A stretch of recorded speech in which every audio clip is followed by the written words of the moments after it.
Holy City Center Radio, it is episode 109, and I am your host, Christian Sanger. Today is Friday, April 14th, 2023. Hope you all have had a good week. Everything's been going pretty good here in Holy City Centerland. Not too much exciting to report. I did go to a River Dogs game this week, my first of the season. They have just kicked things off, and they're in the middle of a homestand right now. So, yeah, get out there before, sometimes in the summer it can get a little too steamy out there to go see a game. Now is like that perfect time. Where at the start of the game, the weather's usually perfect. It might get a little chilly once the sun goes down, but get on out to the ballpark. Always a good time. Outside of that, like I said, been pretty quiet, just normal stuff going on. And so let's not waste any more time. Let's get right into the stories. State senators have advanced legislation that clears up an existing law that prohibits racist lessons in South Carolina classrooms after removing sections seen as stifling instruction on the ugly and brutal parts of history. You may remember a group of Republicans wanted to pass this bill. We're hearing about it all over the country. They're, claiming schools are teaching CRT, which they're not, but they're saying that kids are being taught that certain races are better than others, or they're at a disadvantage if they are a certain race, and a bunch of stuff that just isn't happening and has been part of the culture wars. Well, a bill that was put forth had a lot of problems with it. Even the bill's sponsor originally didn't really like it. Well, they've made some adjustments, and so here's some of the more here are more of the details on what recently occurred. So lawmakers from both parties stressed that they want students to get a full and accurate picture when covering topics like slavery, Jim Crow segregation laws, and the Holocaust. That has been a sticking point for a lot of folks. I'm interested to see, although both parties say they want students to be taught the truth, as we've talked about before, and as I'm sure many of you are aware, there are some topics that, even though it is the truth, there are people who don't believe it is. And so, even though both parties are coming together, I believe there's some topics that they would disagree on, but we'll get to that a little bit later.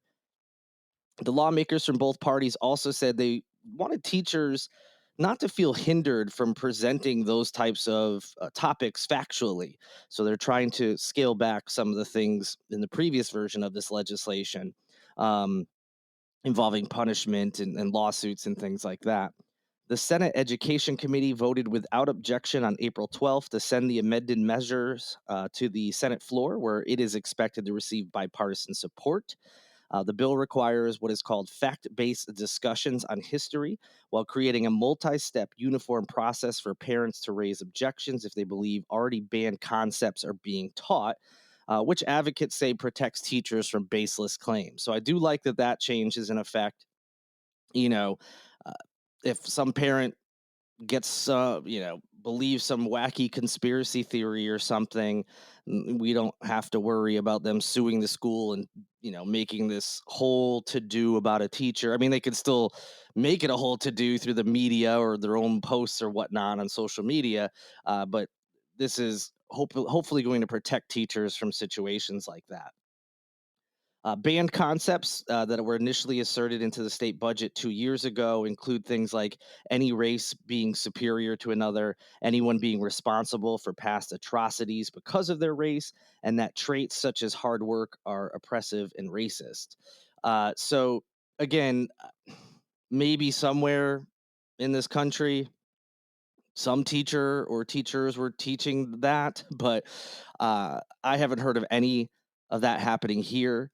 And like we talked about previously, this it was already against state law to teach any racist concepts. So this seemed kind of redundant.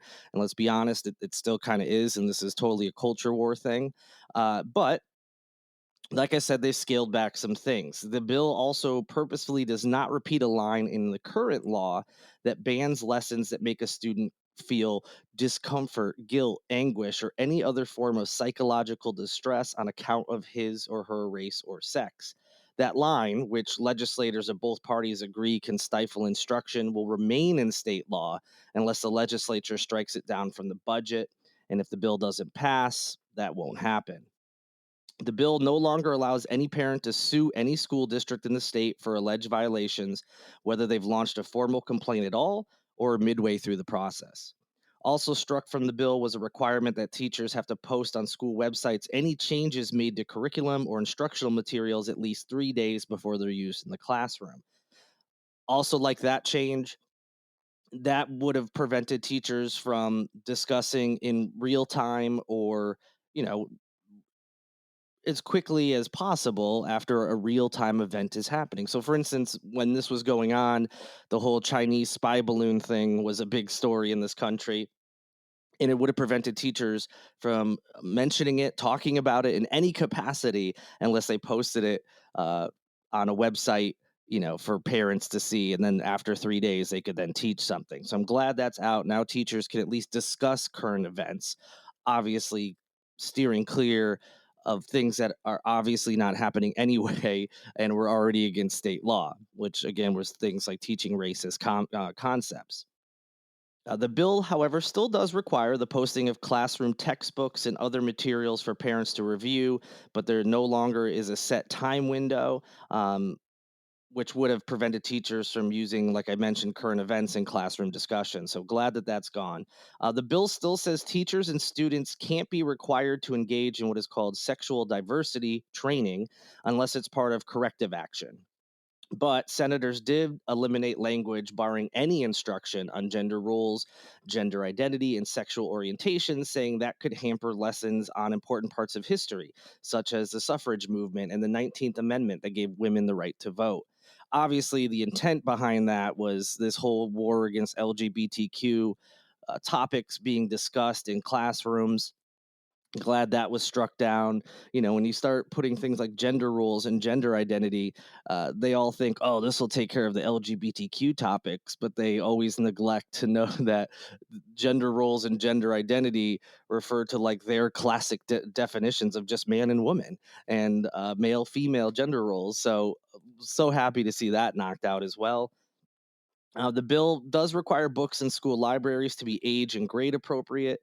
Senators did decide to leave that determination to the local school boards as guided by the State Department of Education's model policy. Senators also struck a provision that allowed parents to withdraw their children from any lesson for any reason while requiring the teacher to prepare alternative lessons for those students without affecting their grade. Now, if a parent objects, the bill does create what they're saying is an orderly process all the way up to the State Board of Education if necessary. So I'm happy with the changes. I'm sure some of you are happy to hear that too. They were very problematic, some of them. And, there's still some things I'm not super keen on. I get why people think books in school libraries should be age and grade appropriate. I have no problem with that. The issue is it's how do you determine that? I mean, some things are going to be obvious, some might not be. So I still foresee some problems there. I also still foresee some problems. Like I said, we're in a country where I've heard it be described as post truth, where people just believe what they want. Now, generally, that's referring to politics and the lies politicians are telling. It's more like current events, but it does bleed over into historical events.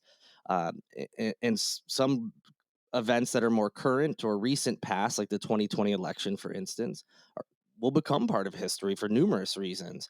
And I don't know how many schools have the time to teach this far into history, where they're covering recent history.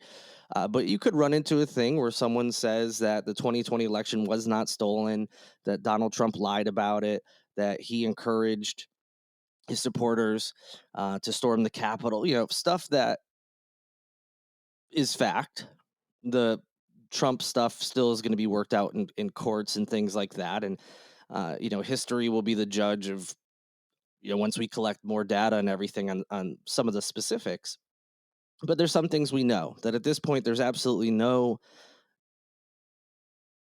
evidence that the 2020 election was stolen. So if teachers were to say, oh, yeah, and the 2020 election came up and it was not stolen, despite claims from people that have been debunked, There's going to be, and and again, I know there is because I see them online all the time, and see clips of commentators and stuff on television still saying that it was stolen. It was a stolen election. So what happens then? Well, at least they've changed it where the parents can't sue the school district, and are going to be tying up the school and the teacher and all these things. There's a process where they can complain, and there's multiple steps, the details of which I didn't see.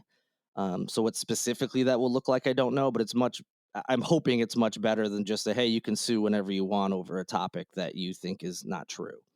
So again, I think some good changes in here. I still don't love it because, again, there's just people who believe different things. I think you could see this coming up when there's discussion about the Civil War, about Jim Crow segregation, and the effects of which that you can still see in today's society, because there's a lot of people who don't believe that last part specifically, but also disagree with some of the teachings about slavery and Jim Crow legislation. There's some that are still going to try to twist this into something, but I'm hoping that whoever is in charge of determining what is fact based and what isn't, is going to be on the right side of history, and is not going to side with the people who believe conspiracy theories that have no evidence, that try to twist, you know, facts from the Civil War specifically, because I see that as well when there's discussions of that. Um, Twist facts about what slavery was like in this country, and so I still am worried about some problems going forward. This whole thing is silly to begin with because there really wasn't a problem in this country. It was a make believe issue, so there really was no need for this legislation. And again, I know there's probably a couple stories out there somewhere. Some teacher uh, said some ridiculous thing. So I'm not saying there's no way it doesn't happen, but it wasn't a problem. It was, if things like that were happening, it was a one off in a state over here, or maybe a one off in another state, but it wasn't like this big district wide issue in any state, or any statewide issue even. So I don't love that. I don't love when there's legislation looking for a problem, as I've heard someone say once. This is legislation looking for a problem to solve when there isn't a problem. And it's like I said, it's all based on this culture war crap that's been going on over the last few years, and that's where it started. Now I'm glad most of the that stuff has been removed, but I still a little worried about where this could go as far as education. But uh, I'm happier than I was, as I'm sure some of you are as well. But still seems like there's some problematic things in here. Speaking of problematic, let's move on. After the shooting on the Isle of Palms that left 5 people injured, in the wake of that, Representative Nancy Mace, who lives on Isle of Palms and is obviously part of her district, mentioned that she has a what she called a portfolio of bills about gun violence that she's been working on. Have we seen these bills or heard about them before? We have not, but that's what she claims, and said that she wants to work on this issue and solve this issue, and believes there's common ground, that both sides of the aisle can come together on.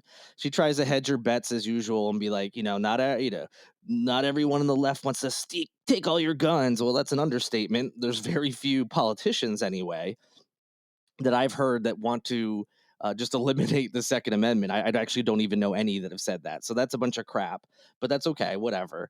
And then says, and there's some Republicans who don't want any laws or legislation around guns. And so she says, I think there's something in the middle. All right. Not thrilled with her trying to, she also said something like neither side wants to come to the table, which is BS. Democrats have been trying to come to the table with gun legislation, um, for a long time. What they might not come to the table for is when, a Republican lawmaker like Ted Cruz in Texas says, like, oh, schools just need bulletproof doors, or, whatever. But if people were willing to talk about gun legislation, they were ready to do so. It was the other side that was not. So I didn't love some of the comments she made. I get she's a Republican and has to kind of do that both sidesy thing. But hey, what? Give her the benefit of the doubt. Let's see that portfolio of bills.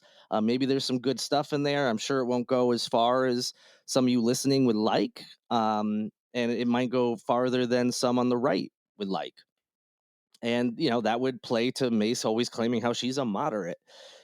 And so, again, benefit of the doubt. All right, let's see him. So, since she said that in the wake of the shooting, she's basically said nothing more about it, let alone even hinting at what this so-called portfolio of bills she's been working on.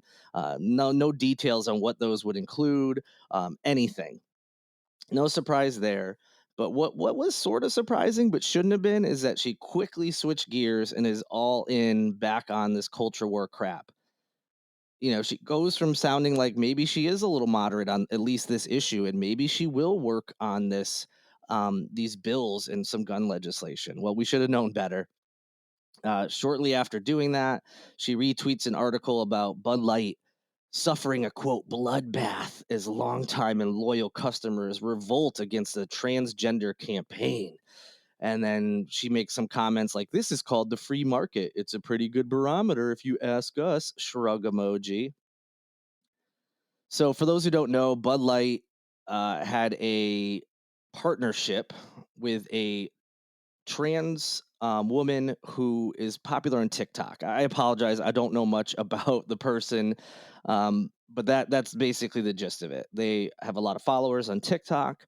Bud Light does partnerships with all sorts of, whether it's influencers or whatever you want to call them, and they decided to do one with her. And of course, everyone freaked out about it. You probably seen the video of Kid Rock shooting Bud Light cans or whatever, which just means he bought a bunch of Bud Light and so they still got his money. And there's been other videos of people buying Bud Light just to destroy it, which again is like, but you are buying them, so you're still helping the company. And other people who, like Dan Crenshaw, a politician in Texas, who made some video about, "Oh, I'm gonna throw out all my Bud Lights," and opens his fridge, and then there's like one in there, and he was like, "Oh, that wasn't so hard." But then a ton of the other beers in his fridge are all made by the same parent company, so it's just silly and ridiculous. But people were eating it up, like, "Yeah, screw Bud Light." Well, the article talks about, basically the article spoke to three bartenders or something, and they said that in their businesses, people aren't ordering it as much, but the stock price for Anheuser-Busch has actually gone up. So the article was BS anyway. But the bigger issue is that she was probably, and I know she was getting blowback, at least in social media. When you look at comments, people on the right were coming after her for even mentioning that she had some bills regarding gun legislation. She didn't even say what that legislation was. So she was being attacked by these, gun nuts who didn't even know what it was. They may even actually like whatever the legislation is, but they were going after her. So, she must have been getting that blowback. I was like, oh, I must get my MAGA bona fides back up. And so then she's all in on this culture war crap. Um, what makes it even more confusing is that one of the people who was mad at her for even mentioning gun legislation retweeted one of her tweets, quote tweeted, I should say, and his comment back to her was simply the word gay. In the 1990s version of when people be like, "Oh, that's gay," to say there's something they don't like. Nancy Mace, to her credit, responded to that, calling the comment gross, and said, how she doesn't understand how addressing gun violence is, quote, gay, and then told him to grow the fuck up. She didn't actually swear, she just put grow TF up. So credit to her. At one moment, she's standing up for the LGBTQ community by saying, "Hey, that's not cool to say that. This is ridiculous. Like, grow up. Cool." And then shortly thereafter is attacking the trans community by basically saying that, oh, this ad campaign failed because they chose a trans person. They shouldn't have done that. She made some other comment about she's not going to stand for canceling women, even though sports teams or and companies want to cancel women, which is also just nonsense. That's not what's happening at all. Uh, so on the one hand, she does something like, yeah, good, stand up for the community, and then just turns right around and attacks a segment of that community. And she didn't stop there. She continued it again, with some more tweets. There's some activist who was or is a collegiate swimmer or something, and she's been protesting about trans women participating in women's sports. And Nancy Mace retweeted something like, "I stand with," whatever the girl's name is. And again, We go from thinking like, wow, stands up for one segment of the LGBTQ community. She's talking about gun legislation. Hey, you know what?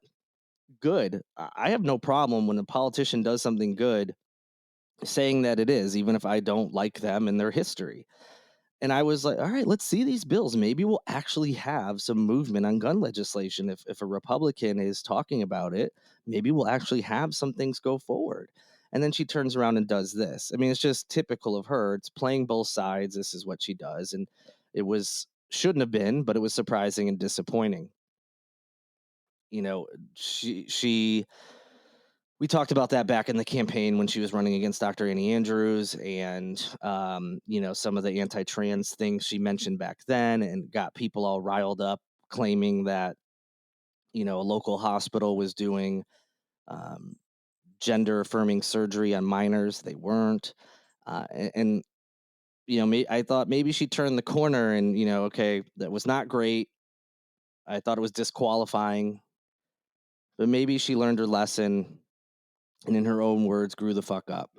I was wrong. She did not. So no surprise there, and I wouldn't hold your breath on any of this gun legislation. There is lots more to talk about, but we just don't have the time today. Um, don't worry though. That's what's great about this new format. I can get you all these stories on Monday. So yes, definitely. If you haven't already, like, subscribe, rate, and review this podcast. Subscription is a big thing because you won't miss Monday's episode. We have so much to talk about that's been going on around the state and here in Charleston that you don't want to miss. If you want to help support the podcast, besides all the things I just mentioned, you can also go to holycitycenter.com/shop to pick up some merchandise, or go to patreon.com/holycitycenter to sign up for one of those tiers. Thank you to Lindsay Marie Collins of LMC Soundsystem, who produces each and every episode of Holy City Center Radio. And also a thank you to Tyler Boone, whose music you hear in each and every episode as well. And of course, a thank you to you all. I appreciate you listening, and I can't wait to come back on the microphone and do it again on Monday. Enjoy your weekend. Until then, good night and good luck.